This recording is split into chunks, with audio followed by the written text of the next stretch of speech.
Salut tout le monde, comment allez-vous? Moi ça va plutôt bien. Aujourd'hui on se retrouve pour une nouvelle vidéo pour l'histoire d'un personnage de Dragon Ball. Aujourd'hui on va parler de Bruce Lee. Voilà, dit Great Lee dans l'histoire de Dragon Ball. Je déconne pas, hein, je déconne pas, c'est très très sérieux.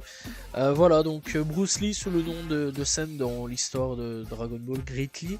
C'est donc un personnage qui est l'un des successeurs de Bruce Lee, qui a eu l'impression d'être le célèbre bah, voilà, acteur, artiste d'arts martiaux, voilà, etc. etc.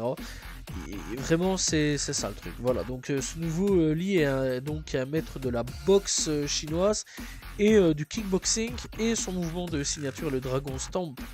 Voilà, la première fois qu'il est apparu, donc c'était durant le 21e Butokai, contre Krillin, dans lequel eh bien, il a essayé d'utiliser son mouvement de signature sur Krillin. Krillin s'est simplement levé et voilà, ri. Peur donc, eh bien, le fameux Bruce Lee, donc il perd le match. Plus tard, donc, il a été vu à Waste City pour payer, enfin pour facturer plutôt de l'argent. Et voilà, tout combattant qui le défiait.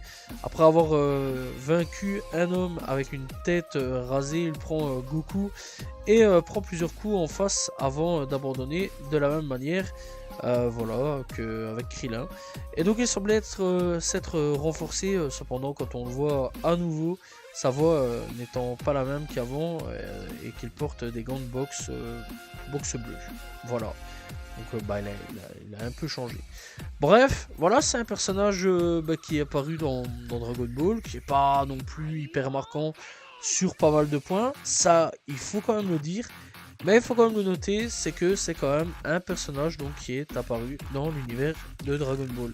Voilà, c'est donc la fin de cette petite vidéo sur l'histoire de Bruce Lee, mais pas le vrai Bruce Lee, mais le Bruce Lee de Dragon Ball. Voilà, donc j'espère que vous avez apprécié la vidéo. Salut tout le monde, ciao ciao.